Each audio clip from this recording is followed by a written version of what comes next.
Graça e a paz de Jesus esteja sobre a sua vida e o seu coração, amém? Quem está nos visitando aqui pela primeira vez, levante a sua mão, bem alto. Bem alto, isso. Vamos dar uma salva de palmas para esse povo bonito? Sejam muito bem-vindos, que a graça e a paz de Jesus esteja sobre a sua vida e sobre o seu coração, tá bom? Nós nos alegramos em recebê-los aqui na Igreja Batista Betel, família de Deus, para abençoar você. Abra comigo, meu irmão, minha irmã, Salmo de número 18, versículo 2. O livro dos Salmos, no capítulo 18, versículo 2. Vamos falar hoje sobre a fé que resiste aos nevoeiros da vida. A fé que resiste aos nevoeiros da vida. Vamos tentar responder algumas perguntas, né? O que é a fé? Como é que ela se processa no nosso interior? Aonde está firmada a nossa fé? Como é que nós podemos vencer as lutas, as dificuldades, os nevoeiros, né? Os problemas do dia a dia? Qual é a diferença que a fé faz na nossa vida? Que tipo de fé nós precisamos forjar para que tenhamos uma vida abundante, uma vida plena, uma vida abençoada pelo nosso Deus? E é sobre isso que nós vamos refletir, é sobre isso que nós vamos falar. Essa palavra eu ministrei há muito tempo atrás, lendo um livro de um pastor norte-americano chamado A.W. Tozer, um dos grandes pastores norte-americanos, e um trecho desse livro me chamou muita atenção, marcou meu coração. E aí comecei a fazer algumas anotações, e como fruto dessa reflexão, dessa meditação, é esse sermão que nós vamos ministrar no coração dos irmãos. Amém? Pergunta que eu te faço, meu irmão, como é que está a tua fé? Aonde está firmada a tua fé? Será que você tem uma fé meia boca, fraquinha, fraquejante? Ou você tem uma fé que resiste aos nevoeiros da vida, uma fé pujante, ou seja, uma fé crescente, uma fé que floresce em atitudes, em comportamentos no seu dia a dia? Será que as pessoas te veem como alguém de fé? Como alguém que confia em Deus, como alguém que acredita na palavra de Deus, como alguém que, sabe, tem vivido uma vida de fé e de obediência na palavra de Deus? O livro de Romanos, no capítulo 1, versículo 18, Paulo já fala, né? Eu não me envergonho do Evangelho, porque o Evangelho é poder de Deus, primeiramente para o judeu, logo em seguida para o grego. E logo em seguida ele diz, o justo viverá pela fé. Levanta as mãos para os céus comigo e fala, Senhor, eu quero aprender com a tua palavra o que é a fé que triunfa, que me abençoa. Senhor, me dá esse tipo de fé. Senhor, me faz crescer na fé. Senhor, fala comigo nessa noite. Ministra no meu coração. Em o nome de Jesus. Amém e amém. Então, sobre isso que nós vamos falar, a fé, das coisas mais lindas que um cristão pode vivenciar. Só existe cristianismo através da fé. Só existe justiça de Deus através da fé. Só existe salvos, redimidos, vida eterna, por causa da fé, irmão. Sem fé, diz lá em Hebreus capítulo 11, versículo 6, é impossível agradar a Deus. Porque aqueles que acreditam em Deus e confiam em Deus, eles precisam acreditar que Deus é galardoador, ou seja, presenteador daqueles que o buscam. Amém? Deus tem presentes maravilhosos, Deus tem bênçãos maravilhosas para a sua vida. Eu não sei aquilo que você está vivendo hoje, enfrentando, padecendo, lutando. Talvez seja esse nevoeiro que nós estamos falando. Mas saiba de uma coisa, queridos, os nevoeiros vão embora. Eles não duram para sempre, né? Quando a gente está dirigindo, geralmente vem aquela neblina, vem aquele nevoeiro, a nossa visão é afetada, o caminho parece mais difícil, mas logo em seguida que passa o nevoeiro, passa aquela neblina, o caminho ele é iluminado novamente, nós podemos seguir adiante, e o que ilumina o nosso caminho é a nossa fé. Glória a Deus. Então vamos ler o Salmo 18, versículo 2. Nós vamos estar projetando aí também. A palavra de Deus diz: o Senhor é o meu rochedo e o meu lugar forte e o meu libertador, o meu Deus, a minha fortaleza, em quem confio. Aqui está a fé. Em quem confio. Você confia em quem? Em Deus. A minha fortaleza, em quem confio, o meu escudo, a força da minha salvação e o meu alto refúgio. Olha que coisa tremenda, gente. Olha o que é uma fé inabalável. Olha o que é uma fé que resiste aos nevoeiros de incredulidade. Vocês sabem, né, que o salmista aqui passou por muitas aflições ao longo da sua vida, mas de todas elas o Senhor o livrou, o Senhor o fez vencedor, mesmo diante das dificuldades, das lutas. O Senhor é o nosso rochedo. Rochedo aqui, o primeiro símbolo que nós vemos nas Escrituras, é aquela rocha, aquela pedra, que nos faz ter uma vida estável, uma vida segura, uma vida confiante. Quando você constrói algo sobre a rocha, a tua casa é sólida, a tua vida é sólida. Seja vida profissional, vida afetiva, qualquer tipo, qualquer esfera da tua existência. Irmão, se a nossa vida estiver sobre a rocha eterna, que é Jesus, o nosso Senhor, o Deus da Bíblia, o Senhor Criador dos céus e da terra, nós teremos, como diz aqui logo em seguida, um lugar forte, um lugar seguro, um lugar abençoado para viver. A Bíblia continua dizendo aqui no Salmo que Ele é nosso libertador. Eu não sei aquilo que você está vivendo, talvez preso na alma, algo preso no seu coração, algum grilhão de pecado, algum vício, alguma compulsão, alguma dor, algum sentimento angustiante na sua vida, querido. Deus é o seu libertador. Amém? A Bíblia diz isso lá em João capítulo 8, e conhecereis a verdade, e a verdade vos libertará. Se nós conhecemos o Senhor Jesus, diz a Bíblia na continuação, verdadeiramente seremos livres. Foi para a liberdade que Cristo nos libertou, também diz o apóstolo Paulo. Nós somos chamados à liberdade de Deus, e o nosso libertador é o Senhor. Talvez tenha algo que te aprisione, algo que se tornou o seu Senhor, né? Tem gente que é mandada pelo dinheiro, que é dominada pelo dinheiro. Tem gente que é dominada pelo poder. É o que a gente chama de idolatria pelo poder. Sedução pelo poder. Tem gente que é assim. Ou então tomado e dominado pelo orgulho. Isso vai estabelecendo grilhões dentro da pessoa. A pessoa às vezes nem se percebe, mas ela é tomada por aquela arrogância, aquela soberba, aquele sentimento de altivez, que não precisa de nada, que ele é bonzão, que ela é boa demais. Não, irmão, nós não somos nada, Deus é tudo. Amém? Se temos valor é porque Deus nos deu valor. Porque Deus nos ama, porque Deus colocou algo precioso dentro de nós, e esse algo é o Espírito Santo de Deus. Na continuação ele diz, Ele é minha fortaleza. Vocês sabem que na antiguidade, né, as pessoas sofriam demais, saques, sofriam de exércitos inimigos que vinham. Então o lugar mais seguro para aquelas populações antigas era o quê? Na fortaleza, que era geralmente um lugar alto, em cima da montanha. Tem até hoje lá na Europa, tu vai nos lugares, os castelos são tudo nos lugares altos. Não são nas planícies, são nos lugares altos. E as pessoas se refugiavam nesses lugares, nessas fortalezas. Em Israel ainda tem hoje, né, a fortaleza de Massado.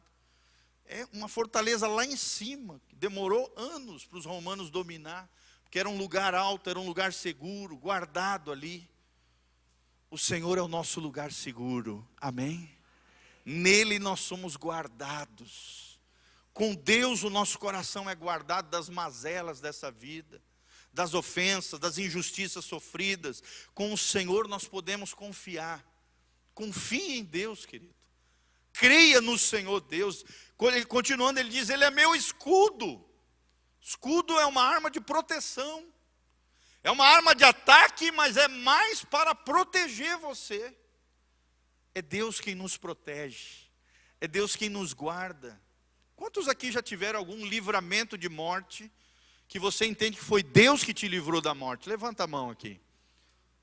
Olha só que coisa linda. Eu, pelo menos umas 5, 6 vezes, escapei da morte, gente. Barco que virou, telhado que ia cair, árvore que quebrou. Vocês não imaginam, gente. Uma vez, né, eu estava surfando no meio da praia lá, de repente, eu levei um caixote, né, uma onda que caiu na minha cabeça.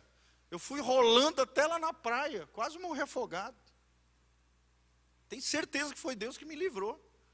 Eu praticamente desmaiei com aquela onda. Fui fazer uma loucura lá, né, molecão. Fui tentar surfar lá numa onda enorme, tinha quase 3 metros. Tinha acho que uns 14, 15 anos, aquela onda caiu bem na minha cabeça. A hora que caiu, eu meio que desmaiei, fui rolando. Eu tenho certeza que foi Deus que me levou até na areia. Amém, queridos? Deus é o nosso escudo. Deus é aquele que nos protege. A sua hora de morte só vai chegar no momento que Deus determinou para a tua vida. Porque até o número de dias que você vai viver, Deus sabe, todos eles estão escritos no livro de Deus. Amém?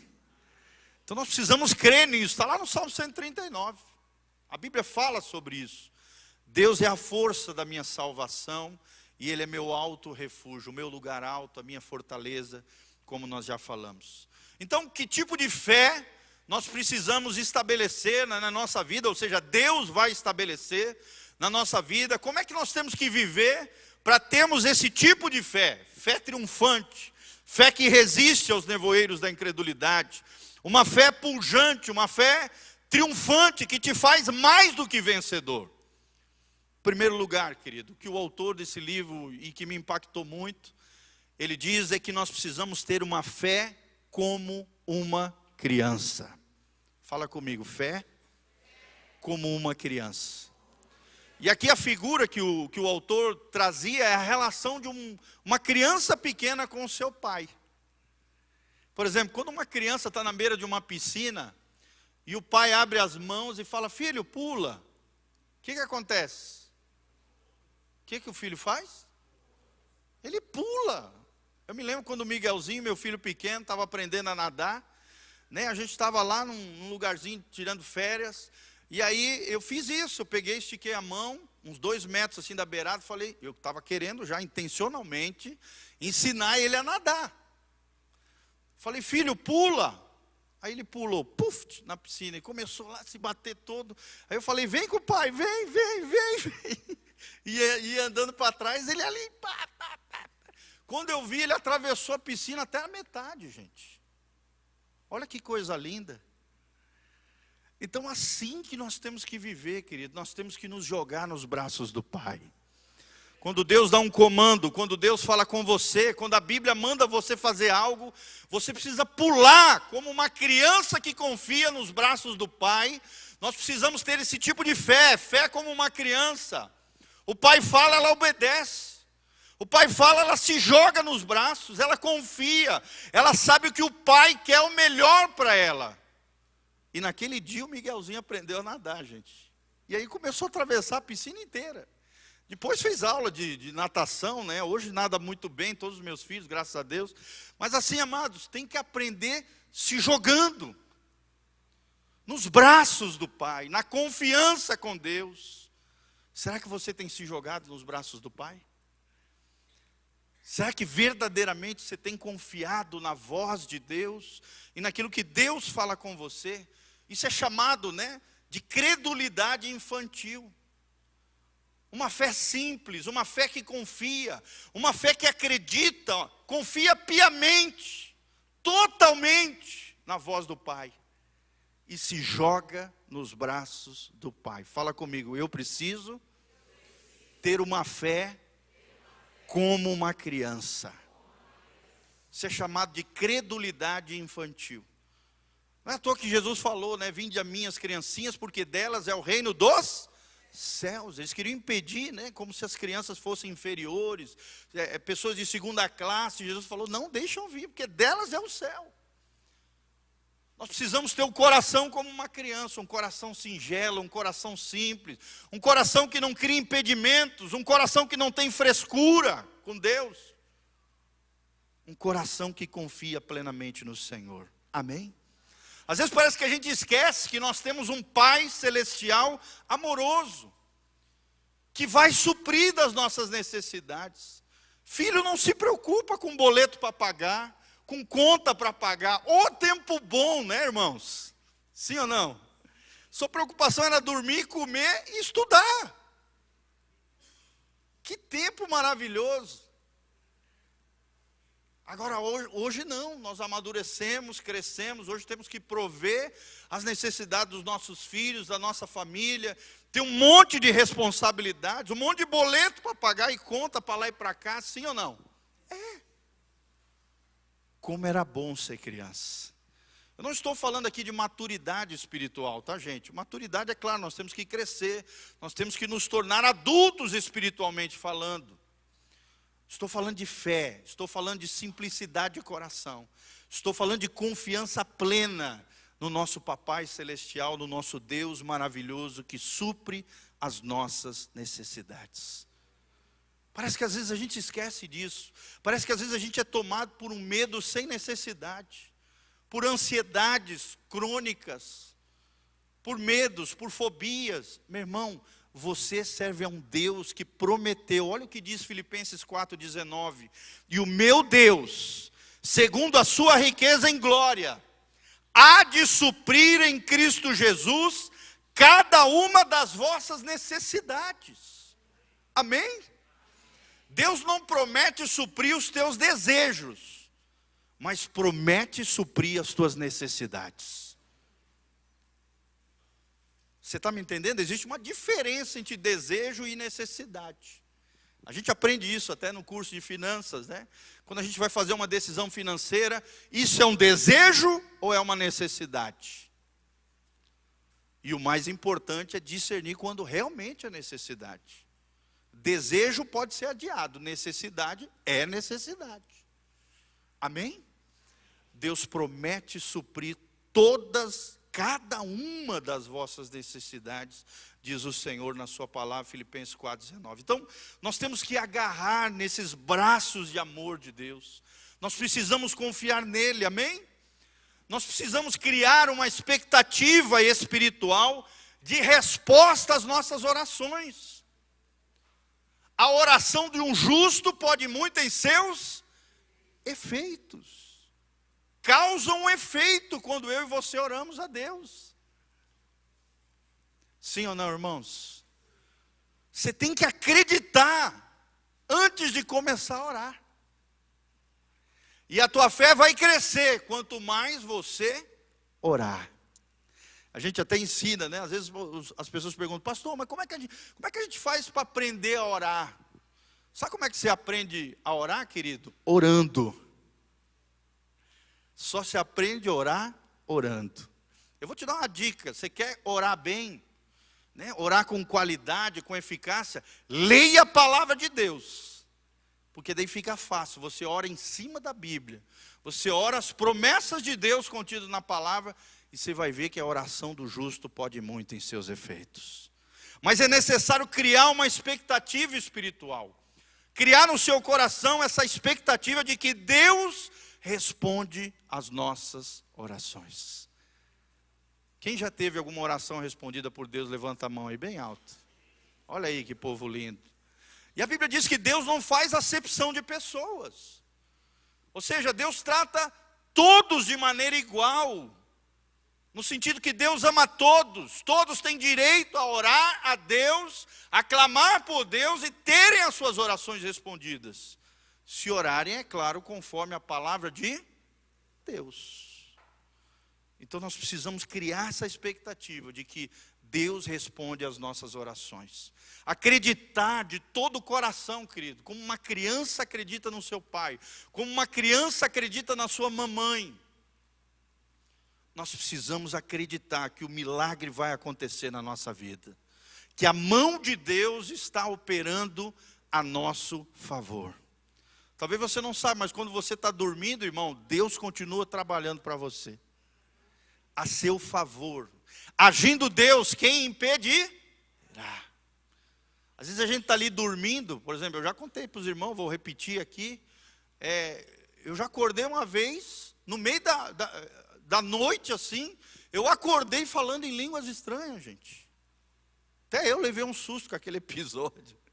E aí eu me lembrei lá de Romanos capítulo 8, que a Bíblia diz que o Espírito Santo intercede por nós com gemidos inexprimíveis. Olha que coisa linda. Amém? Às vezes você está dormindo, mas o Espírito Santo continua orando dentro de você, levando as suas reais necessidades ao coração de Deus. Porque o nosso Deus é assim. Então acredite em Deus, acredite que o milagre vai acontecer na sua vida, que a mão de Deus não está encolhida para você, mas está estendida sobre você. A mão de Deus está trabalhando a nosso favor. Então, nós podemos prever a vitória, nunca a derrota. Estou ensinando isso para um rapaz que eu estou ajudando. Ele tem sempre pensamentos negativos, pensamentos de derrota, parece que nada vai dar certo. Eu falo, cara, você é crente. Esses dias eu preguei sobre isso, vencendo o pessimismo. Para de ter um pensamento pessimista, negativo, derrotista, miserável. Deus é um Deus de vitória. Deus te chama para vencer, irmão.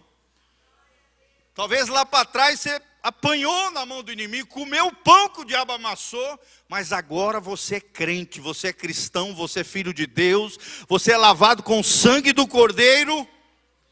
Então você pode criar uma expectativa e prever a sua vitória. Porque você nasceu para vencer, irmão.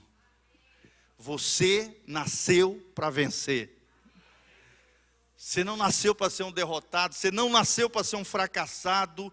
E quando a vitória chegar, meu irmão, comemore a sua vitória. Comemore a sua vitória. Testemunhe aqui na frente o que Deus tem feito na tua vida. Né, como a irmã testemunhou, que coisa linda. Nós queremos comemorar junto com você a sua vitória. Mas, querido, creia com o seu coração, você nasceu para vencer. Você nasceu para vencer.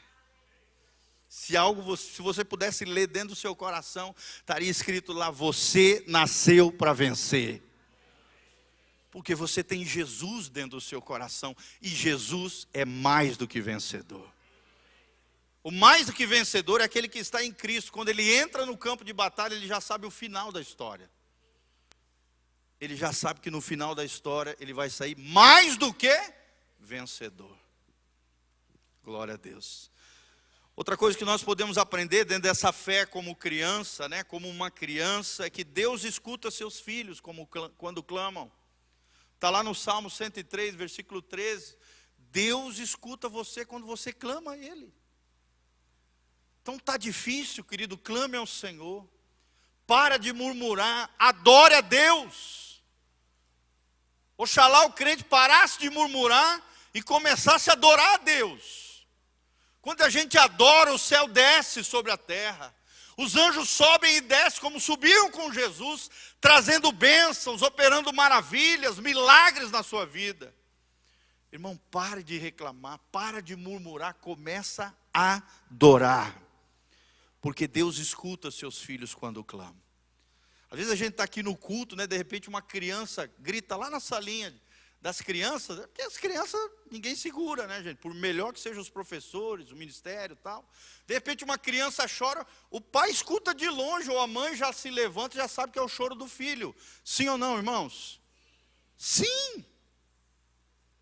Deus é a mesma coisa, querido. Quando você clamar, Ele já vai ouvir e saber que é você.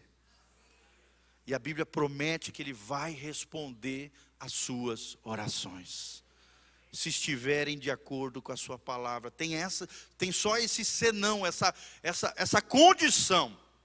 Então, quando nós falamos sobre isso, nós falamos de uma fé inabalável. Essa fé inabalável é uma fé que acredita que o Senhor vai te capacitar. É uma fé que acredita que o Senhor vai te suprir. É uma fé que acredita que o Senhor vai te prover todas as nossas necessidades. Me lembro de uma fase da nossa vida como família, querido. Quando os meus pais meu pai foi transferido para Belém, perdeu o emprego, ficou 1 ano e meio desempregado. Todos nós tivemos que ajudá-lo ali, minha mãe fazendo pão, meus pais vendendo, e nós ali, os 4 filhos, eu não era casado ainda, era novinho, adolescente. Nós ali, todo mundo trabalhando, eu trabalhando também, sustentando a minha casa. Eu me lembro que um dia acabou toda a comida de casa. Imagina, 1 ano e meio desempregado, um pai de família. Acabou toda a comida de casa. E eu me lembro que minha mãe abriu a geladeira, meu irmão, a geladeira parecia um oceano, só água. Você está rindo, mas na época nós choramos. Irmãos, eu me lembro que o meu pai pegou todos nós, os 4 filhos, nos colocou de joelho juntamente com a minha mãe, e nós começamos a orar, orar e orar.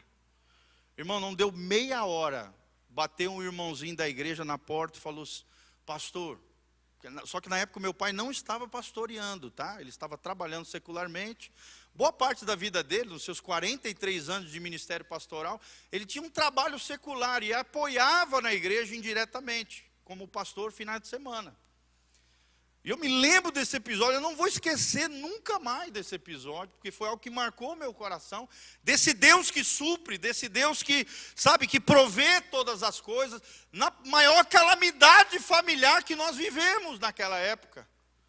Eu me lembro que meia hora depois de nós orarmos, querido, bateu um irmãozinho na porta de casa, ele falou assim: pastor, eu vim aqui, na verdade ele não chamou de pastor, chamou de Giovanni, olha, Deus, um fazendeiro da igreja, cara bem abastado, né, bem de vida, ele estava orando lá na casa dele, Deus falou com ele para ele ir no supermercado, ele encheu um carrinho de comida e levou um carrinho cheio de comida para nós.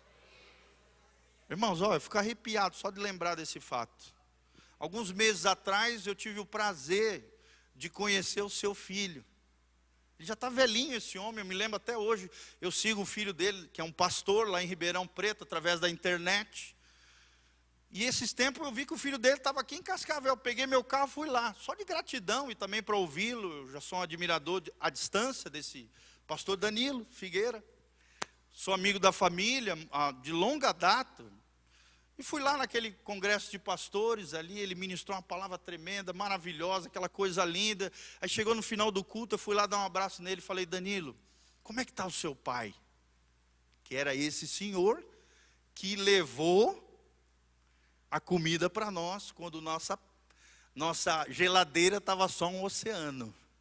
O pai dele, desse pastor Danilo, um homem de Deus, um homem de oração, fazendeiro, mas um homem tremendo de Deus, precioso, um homem de oração, que marcou as nossas vidas como família. Olha que coisa linda, gente. Aí eu fui lá, dei um abraço naquele pastor e falei: cara, manda um abraço para o teu pai. Uma vez, teu pai fez isso, contei essa história rapidamente, dei um abraço nele, falei: manda um beijão para o teu pai, que eu nunca mais vou esquecer aquilo que Deus fez através da vida dele, abençoando a nossa família. Estou aqui para te dar um abraço de gratidão. Manda um abração para ele. Talvez até ele tenha esquecido esse fato, mas eu não esqueci. E eu tenho uma dívida de gratidão para o teu pai. Manda um abraço e sabe que eu sempre vou estar orando por ele. Porque ele foi uma bênção na nossa vida, nos momentos mais difíceis que a gente já passou como família. Amém? Deus usa pessoas para nos abençoar. Amém? Talvez você seja um instrumento de Deus para abençoar alguém. Esteja aberto para isso. Ou então Deus vai mandar alguém para te abençoar, irmão. Seja humilde para receber a bênção de Deus através de outras pessoas. Amém? Eu nunca mais esqueci desse episódio. Esse episódio marcou o meu coração de um Deus que usa pessoas para suprir as nossas necessidades. Eu era adolescente, tinha acho que uns 14, 15 anos de idade. Aquilo marcou o meu coração. Isso é uma fé inabalável. De um Senhor que nos capacita, amém? De um Senhor quem nos supre. De um Senhor que provê todas as nossas necessidades. Então Filipenses 4,19, que eu acabei de ler para vocês, isso foi uma realidade na minha vida. Isso me levou ao quê, irmãos? E a você também, a depender de Deus em todas as situações e confiar-lhe tudo. Aprenda a depender de Deus em todas as situações e confie ao Senhor todas as coisas. Confiar no Senhor, não na nossa razão, na nossa mente, no nosso intelecto, nas nossas capacidades cognitivas. Não, tudo isso é bom, é maravilhoso. Ter sabedoria, ter inteligência, ter instrução universitária.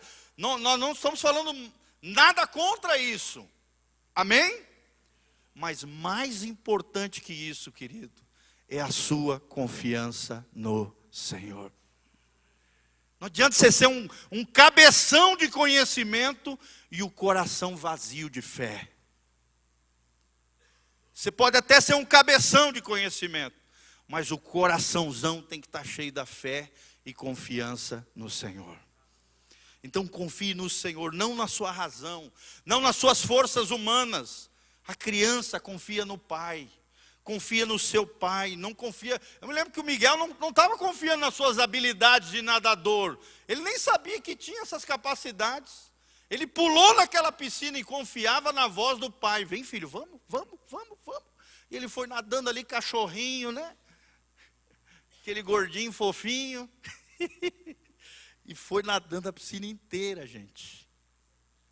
Confiando na voz do seu pai. Quantas vezes Deus tem falado com você, querido, e você não tem confiado, você não tem escutado, você não tem aberto os teus ouvidos espirituais para aquilo que Deus quer falar com você. Presta atenção, irmão, fé é a razão em repouso junto a Deus. É quando a nossa mente, a nossa razão descansa em Deus. Fé, vou repetir, é a razão em repouso junto a Deus. Amém? Será que na sua mente você tem descansado no Senhor?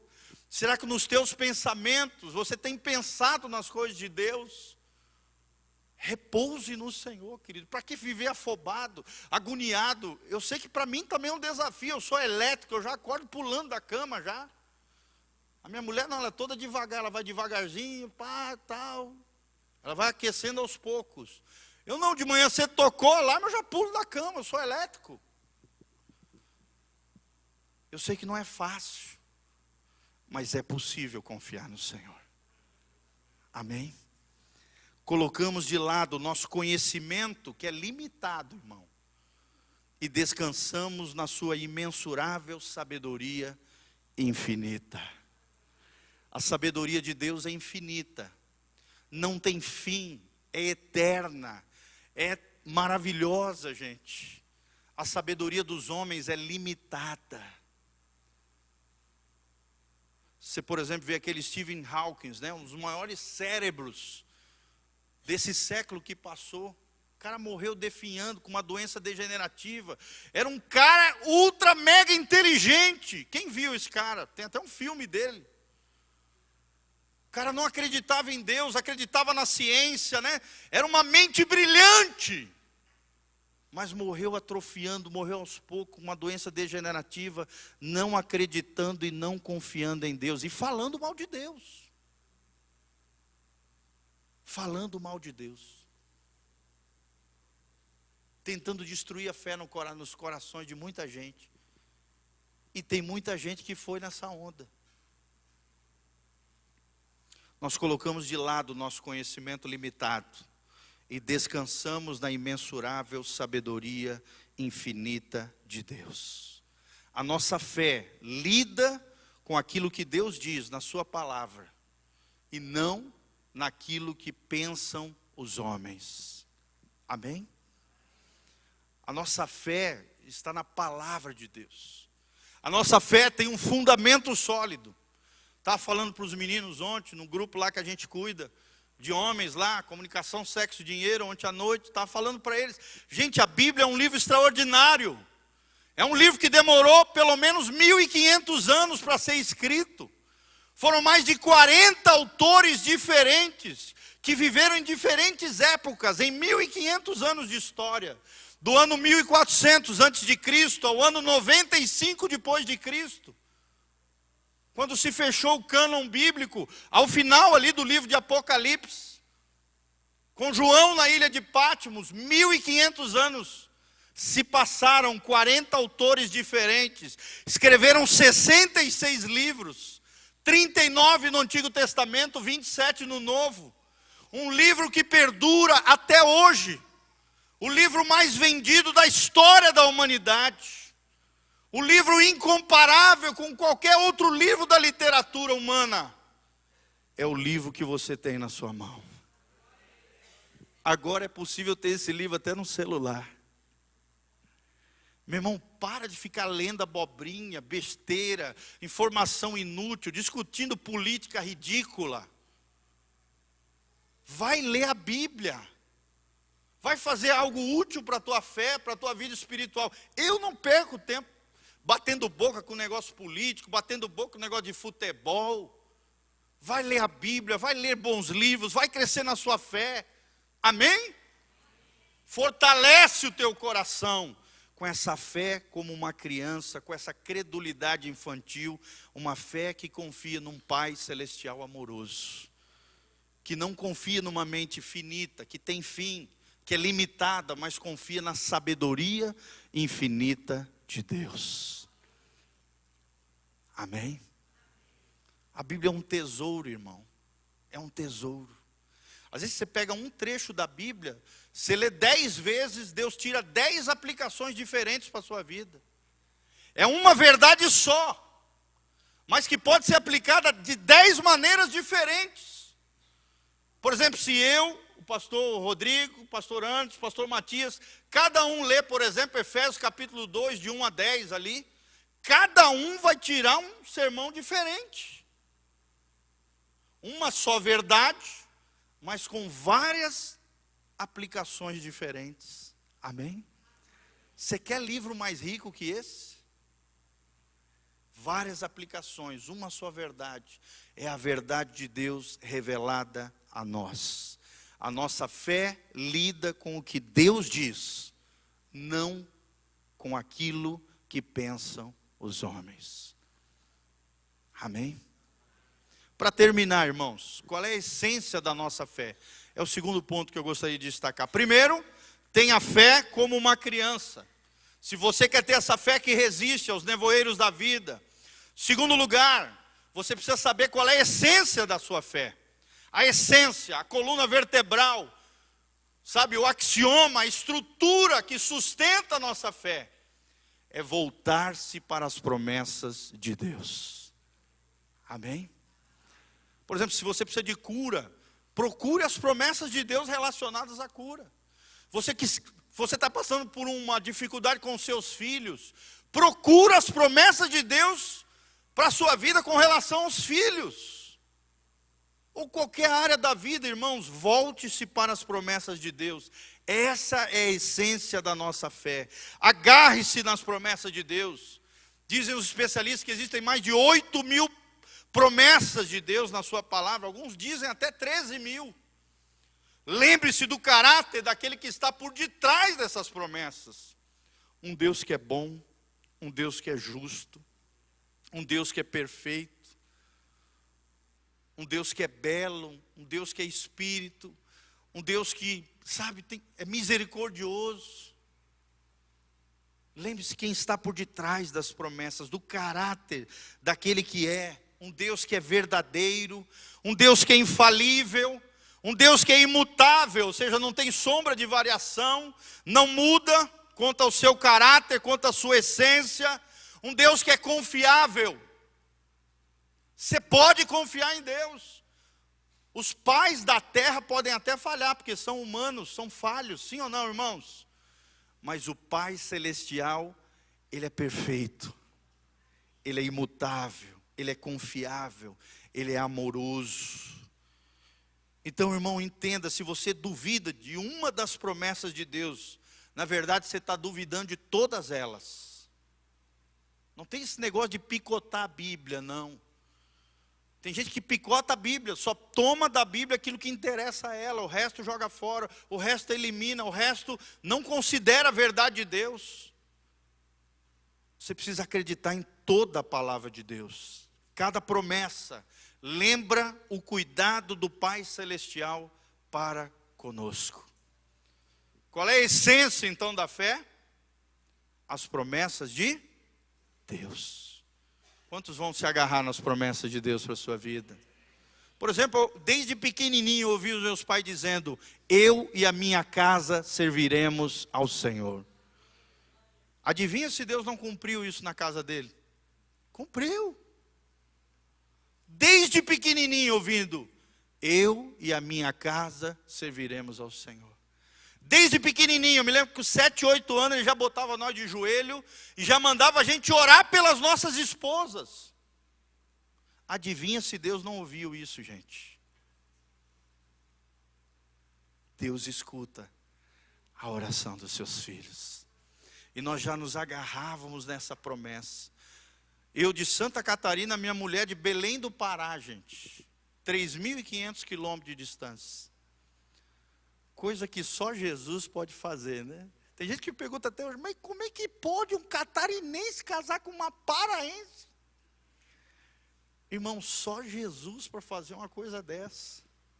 Só Jesus pode fazer essas coisas. São as coisas maravilhosas de Deus. Então não duvide da capacidade providencial de Deus, amém? Fala para o irmão que está do seu lado: não duvide na capacidade providencial de Deus. A Bíblia diz que Deus não fez penhor, garantia que Ele não possa, resgatar. Por exemplo, o próprio Espírito Santo é uma garantia de Deus em nós. É o selo da redenção, é a marca dos filhos de Deus. Para quê? Para no dia do arrebatamento da igreja, meu irmão, quem tem o selo, quem tem o penhor de Deus, que é o Espírito Santo, vai subir para o lar celestial que Ele tem preparado para nós. Quantos tem o Espírito Santo aqui? Dá um glória a Deus bem alto. Meu irmão, essa é a garantia de que você é filho de Deus. A Bíblia diz, Romanos 8, todos aqueles que são guiados pelo Espírito Santo, estes são filhos de Deus.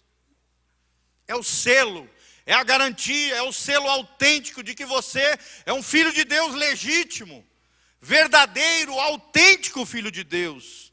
Deus não fez penhor que não resgatará, e um dia Ele vai te resgatar. Ele vai te levar para o lugar onde Ele está. Porque a Bíblia diz que Jesus está agora lá no céu, assentado à direita de Deus Pai. Mas a Bíblia diz também que Jesus voltará para buscar a sua igreja. Nós pregamos, Jesus está voltando, é tempo de se santificar. Nós cremos no arrebatamento da igreja. Nós cremos na volta de Cristo. Então, irmão, Deus não incentiva esperança que Ele não vai realizar. Se tem alguém que não nos frustra, é o Senhor. Se Ele gera esperança no seu coração, pode ter certeza que Ele vai realizar. Tudo mais falhará, porém a palavra de Deus jamais falhará. É o que diz Mateus 24, passarão os céus e a terra, mas as minhas palavras, disse Jesus, jamais passarão. Amém? Você crê na palavra de Deus, irmão? Vou só repetir o Salmo 18, 2. O Senhor é meu rochedo, o Senhor é o meu lugar forte, Ele é o meu libertador, o meu Deus, a minha fortaleza em quem confio, o meu escudo, a minha salvação, o meu alto refúgio. Refugie-se, descanse, seja protegido, tenha o Senhor como a força da sua vida. Fica de pé com o coração cheio de fé. Dê a mão para o irmão que está do seu lado. Vamos fechar os corredores aqui, vamos orar juntos, pedindo essa fé que resiste aos nevoeiros da vida. Isso, segura na mão. Olha que crente bonita aí, olha que filho de Deus maravilhoso. Olha como Deus caprichou. Deus só faz filho bonito, amém? Glória a Deus, que coisa maravilhosa. Então feche os seus olhos, começa a orar agora. Fala com Deus agora, fala com o Senhor. Coloca a sua situação diante de Deus agora, querido. Nós cremos em milagres. Agarre-se numa promessa de Deus nessa noite. Creia naquilo que foi pregado nessa noite. O Senhor é a tua fortaleza, o Senhor é o teu refúgio. Confie nele. Ele é o teu escudo, Ele é a força da sua salvação. Pai, nós estamos aqui como filhos de Deus, amados do Senhor Jesus. Pai, que palavra maravilhosa do Salmo 18, Senhor, de Filipenses capítulo 4, 19. Pai, nós cremos nas Escrituras Sagradas. Nós cremos nesse livro lindo que é a Bíblia. Pai, nós cremos no Deus da Bíblia, no Deus da palavra, no Deus de promessas, num Deus de milagres, num Deus que envia os anjos dos céus sobre a terra, Pai, a operar milagres e maravilhas nas vidas dos seus filhos. Num Deus que nós clamamos, oramos e Deus responde. Num Deus que nos liberta de todas as mazelas da alma, dos corpos, da vida, toda a sujeira e corrupção dessa terra. Senhor, dá-nos essa fé pujante, dá-nos essa fé que resiste, dá-nos essa fé inabalável, Senhor. Dá-nos essa fé confiante, triunfante de Jesus de Nazaré. Senhor, que possamos crer, possamos confiar, possamos entregar e descansar no Senhor. Possamos nos lançar nos teus braços de amor, como uma criança que se lança nos braços do Pai na beira de uma piscina. Ó Deus, no oceano dessa vida nós nos jogamos nos teus braços de amor. Queremos ouvir a tua voz, queremos seguir, ó Deus, a tua direção. Queremos, ó Deus, a força, a graça, o poder do Senhor operando sobre as nossas vidas.